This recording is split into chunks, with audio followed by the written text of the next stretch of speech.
Thanks for tuning in to another episode of the Blue Raider Podcast, hosted by Jake Bolden and presented by the Conseco Group General Contracting and Mighty Dog Roofing.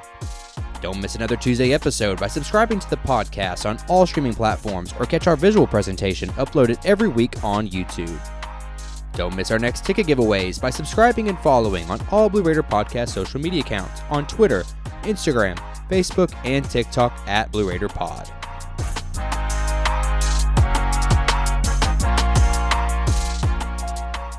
Welcome back to the Blue Raider Podcast. I'm your host, Jake Bolden, and in today's episode, I am proud to be joined by men's tennis coach Jimmy Borendame to celebrate his sixth straight Conference USA championship, as well as talk about what's to come for that roster in this upcoming fall and spring season. And then our final player-exclusive interview this week is with Brett Vondohlen, third baseman of the Blue Raiders baseball team, talking about his big sophomore campaign.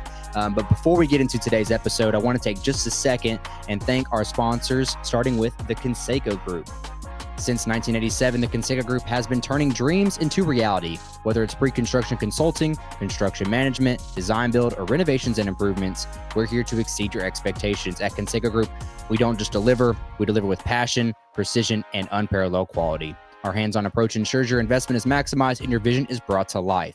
From Clarksville down to Columbia and beyond, trust the Conseco Group to handle every detail with expertise and care. If you're ready to build your future, contact the Conseco Group today at 615-298-9907 or visit their website at consecogroup.com. And also thanks to Mighty Dog Roofing of Nashville East. When it comes to your home, trust Mighty Dog Roofing Nashville East for all your needs. As a veteran and locally owned business, we're honored to be one of just 11 Owens Corning contractors nationwide to win their prestigious service award. From roofing and gutters to windows and siding, our expert team delivers top quality craftsmanship and unmatched service.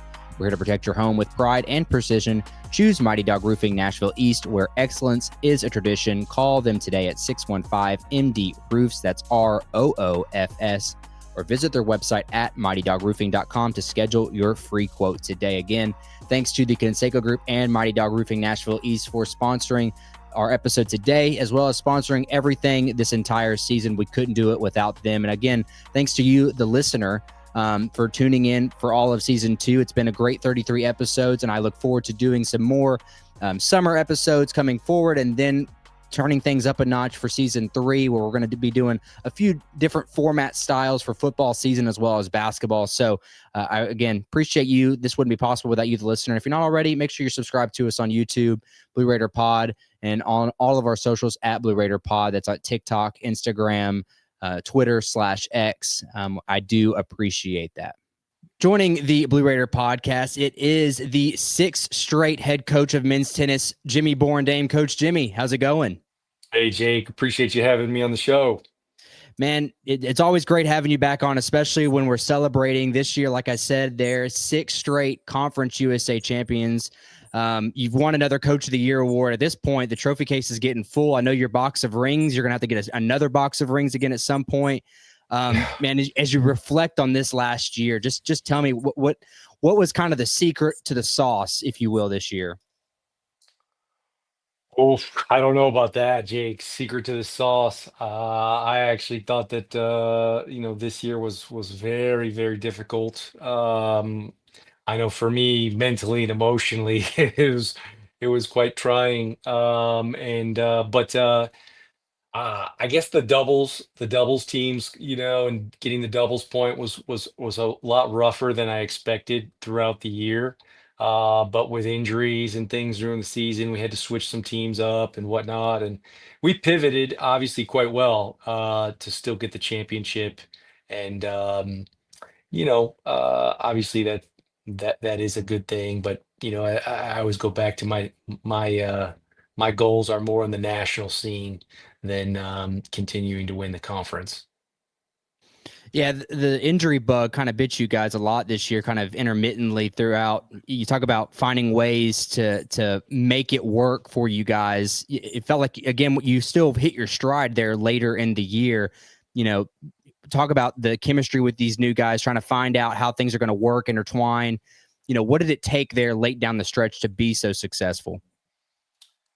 You know, uh, I don't know. We We did a couple things different. Practices. We definitely started playing a lot more doubles matches in practice. And then I think after a little bit of time, we started to get some. So we found a new pairing in Kroslak and Rosti Helfinger that turned out to be a pivotal piece. And reps and reps and reps, repetitions, produced some success. It helped that we got a little bit more healthy. We sadly the last 6 weeks we were without one guy that fell in the shower and broke his hand. But we found a way anyway. Other guys step up, and it was awesome. So just happy to get another CUSA title there. I mean, this one definitely had its twists and turns, but when you win six straight, it's no longer a coincidence. You could even make that argument after the third one, but now you've won six. What do you attribute this dynasty you're building? What is it taking for that to happen? Oof. I mean, we've built it. I've been really lucky. Great assistant coaches, great staff, great student athletes. The one thing that I keep putting my feather in the cap of, for our success is we develop players. I mean, it's the proof is in the pudding. I mean, look at Kareem Elamine last year in and out at six singles and third doubles. This year, he sticks to it. He puts his head down and grinds, and now he's nationally ranked in singles, nationally ranked in doubles, made the NCAA tournament in doubles, conference player of the year. I mean, there's not too many programs out there that are taking guys and churning them out like that. So, that's kind of what I'm most proud of. Francisco Roca, same kind of story. And just excited to see Kareem and his confidence grow and really see what he can do next year, because now he's got that self-belief. I'm glad you bring up Kareem because he's my next point here. A guy that won Conference Player of the Year as a junior. He's going to be returning back to you guys this next year. It's nice to have the conference player come back on the roster. What kind of steps are you looking for him to take this offseason going into that senior year? Kareem, he was playing one and two singles exclusively. I think, over time, he started to really sense, the moment of the match and when to really step up and be a little bit more aggressive and kind of be the alpha on the court. When it's the number ones or number twos playing, both guys are very competitive and talented. There's not a lot of difference. And so, I think at the beginning he was, not really sure that he belonged up there. And now, with some awards under his belt and some success, I believe he knows that he can hang there and he can not only just hang, but he can win a lot of matches for us. So I'm excited to see that confidence just continue to grow and build, and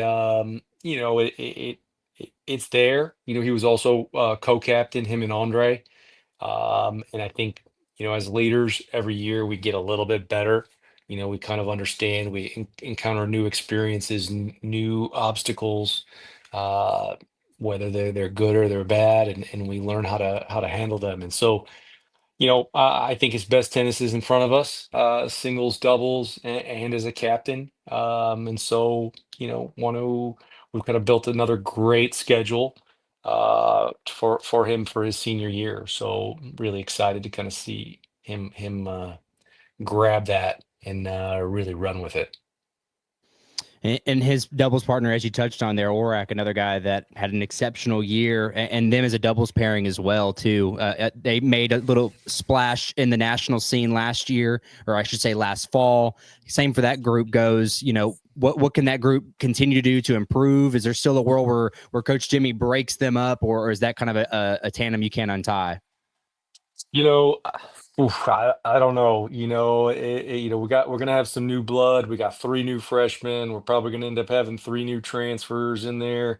Those deals aren't all done yet, so I can't go into too many details on all those. But you know, I mean, they won the regional, they made the NCAA's, nationally ranked, coming back with, very strong doubles team.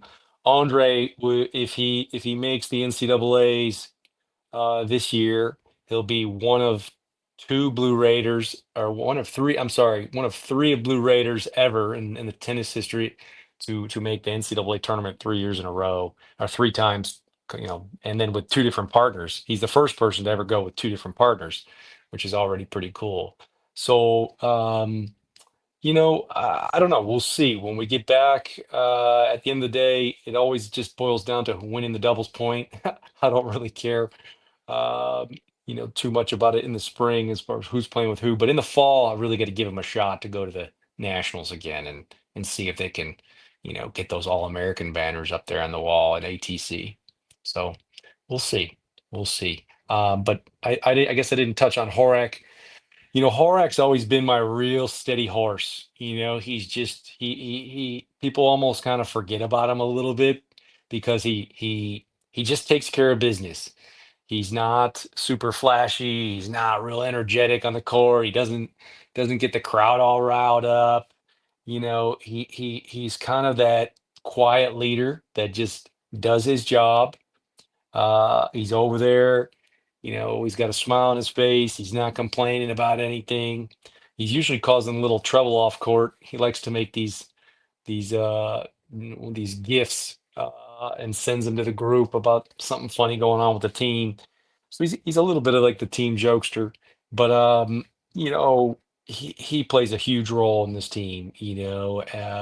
Everybody gets along with him really well, and he does a great job in the classroom as well. So he's a co-captain, but he's kind of the guy that just does everything he's supposed to do and does it well and leads by example.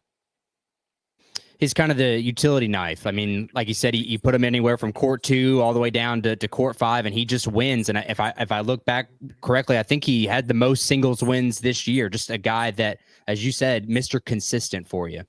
Hmm.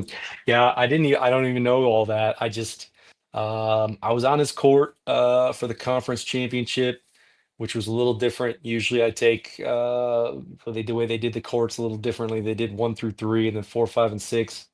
I'm usually superstitious and take that the even side, but I took the top three and got to work with him a little bit.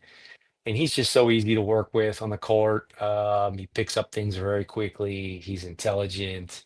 He stays cool and calm.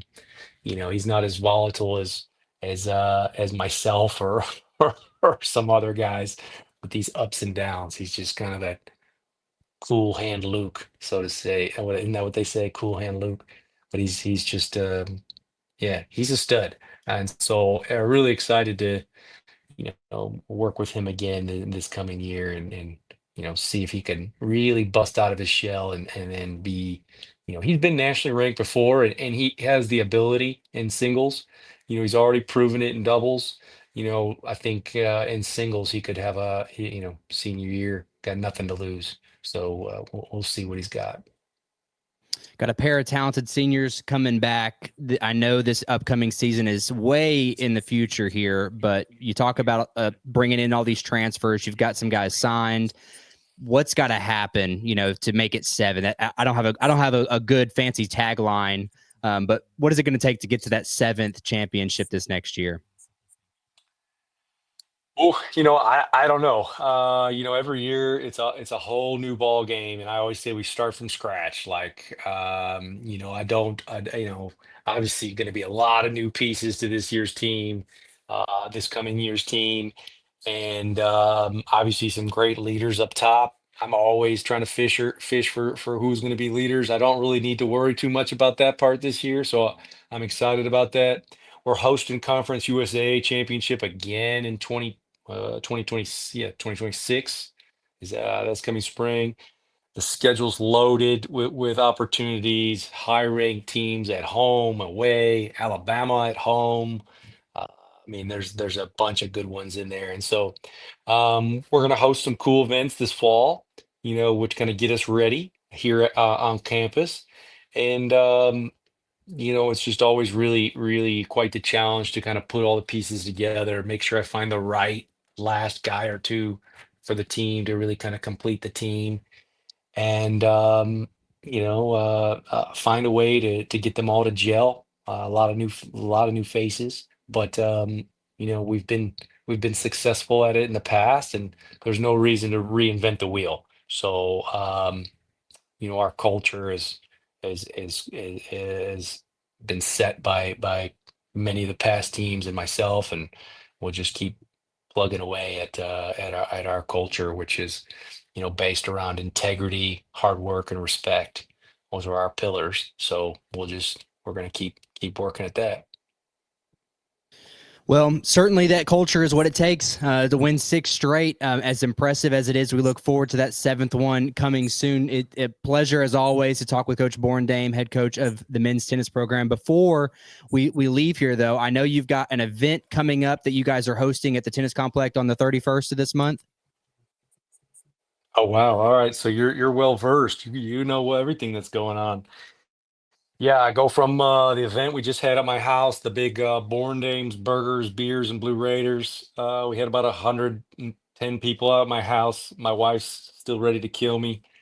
So now I flip switches and turn into the pickleball guru.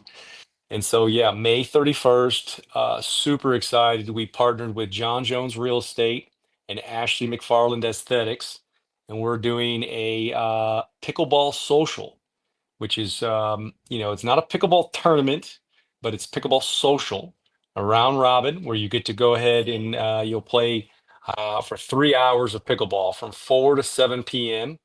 With different partner every time, and you can rack up points which go towards your standing. And there's prizes. There's all kinds of prizes from local businesses, pickleball rackets, tennis rackets, gift cards galore. For $30, you get 3 hours of pickleball, dinner from Boulevard, and 2 beverage coupons, which can be for beers, wines, sodas, waters, whatever you want. And then at 7 o'clock, we'll have dinner, watch the final few rounds, and enjoy those and the championship up in the stadium. And proceeds go all to benefit Middle Tennessee tennis. So, just excited to spend some time with some pickleball and tennis people, merging them together and having a good time. So even if you haven't played, it's social. So it's not, you don't have to have experience. We have a lot of people signing up that have not played before. Please come on down. It's going to be a lot of fun. One round you get to play maybe with me. Maybe one round you get to play with Coach Josh, or you get to play with a tennis player, or maybe Mayor McFarland. And then if that one doesn't go so well, then boom, next 15 20 or 20 minutes later, you get paired with a new partner and get to try again. So a lot of fun. Hope you'll come. Are you coming?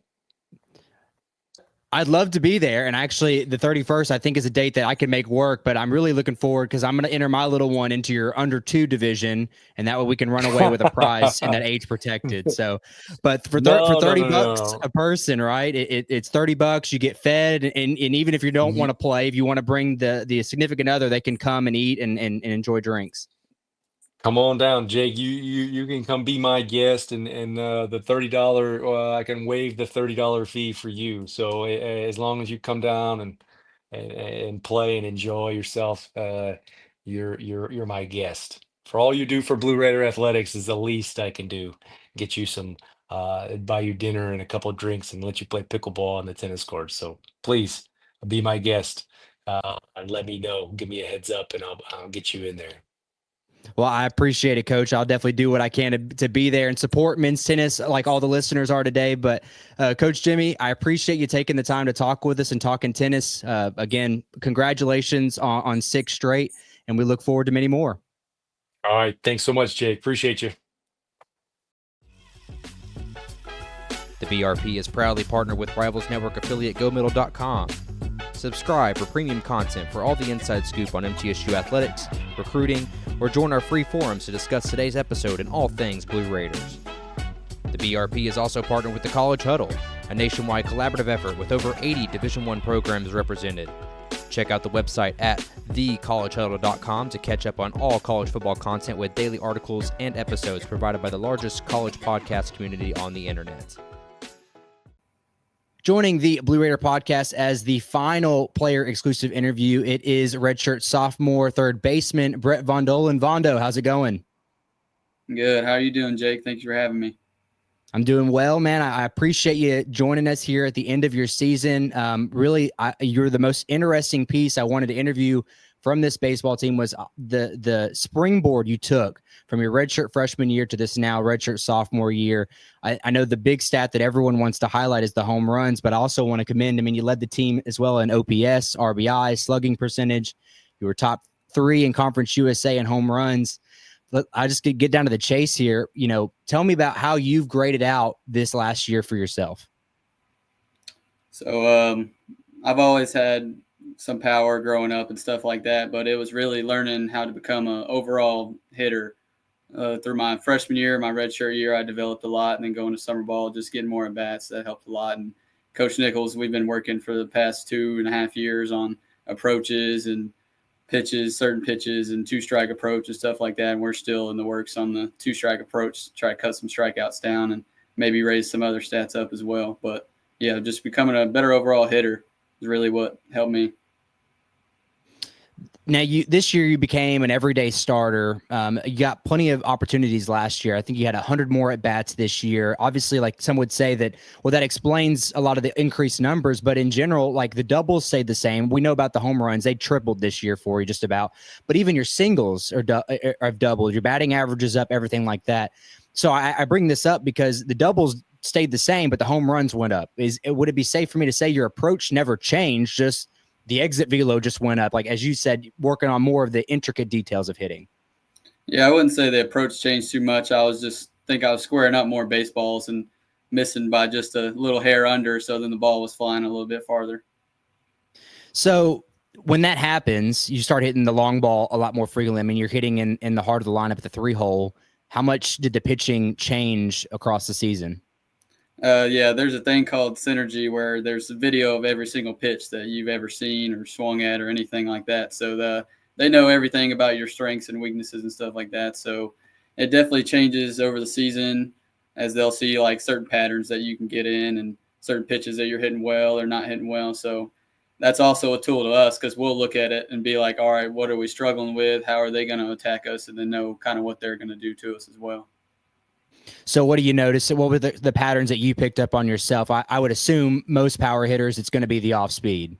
Yeah, there's a lot more off speed. I think later in the year, probably the last 10 home runs I hit were all on off speed because every fastball I get is going to be away because they don't want me to do damage pull side. So, yeah. Well, as you address this upcoming season, I guess first and foremost, summer ball is around the corner for a lot of you guys. I assume you're going to be partaking in that as well. Yeah, I'll be leaving here on Sunday to go to Cape Girardeau and playing at the Cape Catfish for summer ball. Okay, and so this year, I assume the objective for the summer is to get as many ABs as you possibly can. Obviously, live ABs are a lot more valuable than cage work. But what are you looking to do this offseason that will kind of propel your game even further to your junior year? Yeah, just continuing to play will always help you get better. The more experience you get, the better. As you see over the years, most people usually get better as it goes on. But the main focus for me this summer is just cutting down the strikeouts, trying to put balls in play in 2 strikes, and hopefully it'll pay off for the rest of everything else I do. Talking with you about this upcoming year, and there's a lot of young pieces that you guys are going to return a lot of starters. I know this team was just hampered with injuries. It just never could really get over that bug. You were one of the few that actually remained healthy through the majority of the season. So when you're talking about these guys coming back and returning this core that you guys have, I think you can sense that this team has the ability to be special, to win a lot of ball games. When you're reflecting on this last year, what do you think this team really needs to, besides staying healthy? That's the obvious one, but what does this team need to do to kind of create that consistency they need to win more series this next year? Yeah, obviously we didn't have the outcomes that we wanted, but yeah, like you said, the injuries. We had major injuries throughout the staff, throughout the lineup. Proud of my guys for how they stepped up and overcame injuries, and we still kept fighting. But obviously the injuries hurt us. So going into next year, hopefully we don't have any, but I think just sticking to it and working on our 2-strike approach for everybody across the lineup always will help us get more base runners and score more runs. So help out the pitching staff a little bit more. Who's the tougher arm to face? Is it Trace? Is it Drew? Or is there another wild card that we don't know about? I wouldn't want to face either of them because they're both really good, but I'm not going to choose between either because I don't want them to come back next fall with any bad intentions on me. But yeah, I'll say both of them two are tough ones to get to. You're a smart kid already. I think that's a great way to answer that question. I want to talk a little bit about pitching because one thing when I dive deep into your Instagram, I know you're a local kid, but dive all the way deep to your Stewart's Creek photos. There's pictures of you pitching on there. So I want to. Do you still have it in you to get up on the mound? I mean, it's been a while, but funny story. I was playing my senior year, and Coach Myers actually came to watch me like hit and stuff with the other coaching staff. But I ended up pitching that day, and I had a good day. And after the game, he was like, "I didn't know you could pitch," and I was like, "Yeah, I've always pitched." But after that, I think he came and watched every single game I started after that. But I threw on the mound through the last 2 falls, but not this fall. I'm done with the pitch and stuff now, so I'm just focused on hitting. I think that's probably a good thing given the season that you had at the plate. I think it's okay to ditch the pitching stuff, but if you had to go back, or I want to, a lot of these guys on your team pitched at some point in their life. That's kind of the basis of being a baseball player and playing summer ball. Your travel team needed arms as much as they could. These guys that aren't pitchers, who do you think is the best arm? From the position players? Yeah. Definitely Essen Snyder. As much as he really wanted to hop on the mound after practice, the coaches would always tell him no because they didn't want him to hurt his arm. But I've seen that guy pull down 99 miles per hour or hop on the mound after practice with no warm-up and throw 92. So I'm going to say him. Is it just a virtue of like he's just the ultimate athlete, isn't he? Oh, yeah. He can do anything. Well, I just bring this up because he's a kid that went to my high school is Nate, and now Nate's a lefty. Now I'm Nate will probably wear it out, but he's a kid that he could throw some strikes. He could strike some kids out from that left-hand side. So I'd be interested to see what a lot of you guys could do if you ever had the opportunity to like enter squad, what pitch position players could do. I want to flip the script though. Now pitchers, you got anyone who's got a hot bat besides Trace? I think that's an obvious. But like, is there anyone else you think that could flip the role as a pitcher and be a position player?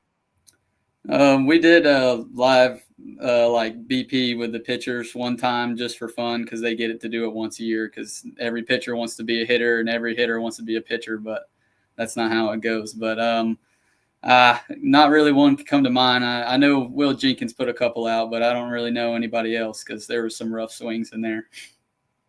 Well, they tend to tire the bat at some point in time. But as we close up the conversation here, I want to bring it back into, this team as a whole. Again, the results weren't what you guys wanted, but I know that there was a different level of chemistry with this group in particular. Tell me about the feel that you have with these guys. Obviously, you're now a veteran presence. You're going to be the upperclassman role as a junior. You're going into your 4th year of college. Talk about the synergy that you guys have. This group, there is something special here, wouldn't you say?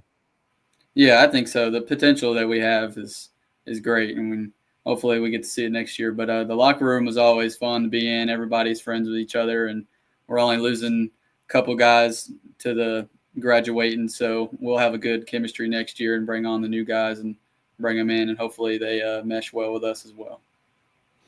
Well, last tidbit on you. I know you went to Stewart's Creek High School, as I prefaced. You're a local kid here. That's kind of seems to be the note that Coach Myers is doing, recruiting a lot of kids in the mid-state.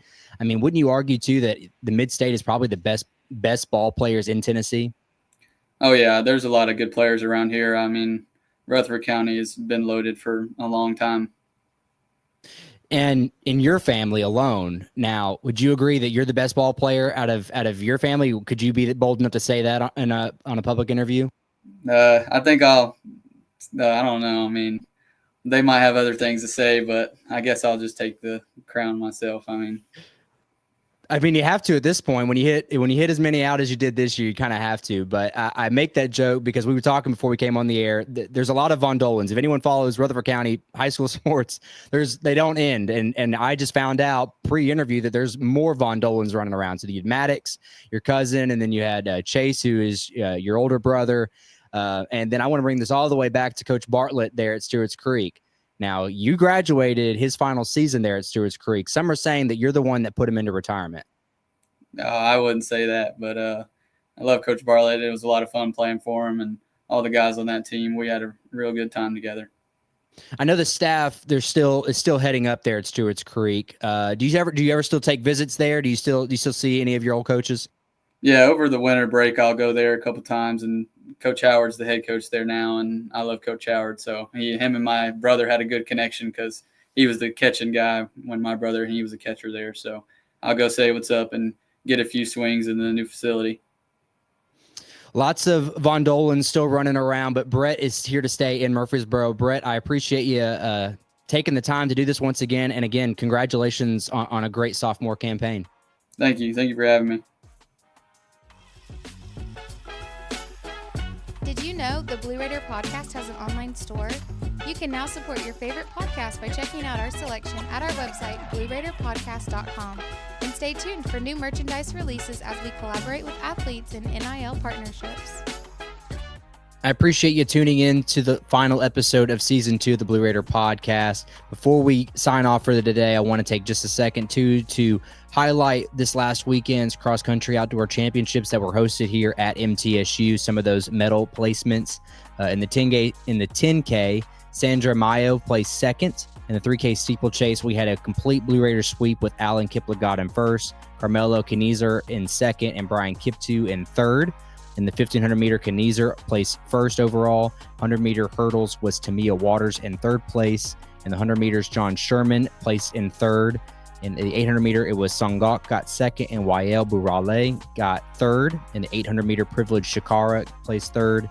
In the 5K, Faith Niathi got first, Odelia Jepchumba placing third, and then overall, the men's team placed third in Conference USA, and the women finished in fifth. So obviously a few top finishers there, as well as a handful of podium finishes. So some of those athletes will still be continuing into the summer for the NCAA regionals that's coming up in a week or so. So I look forward to having one of those athletes on as a part of our summer series, much like we did last year. So as I teased at the beginning, look forward to some of those that are coming up. Our recording schedule is going to go to a summer schedule.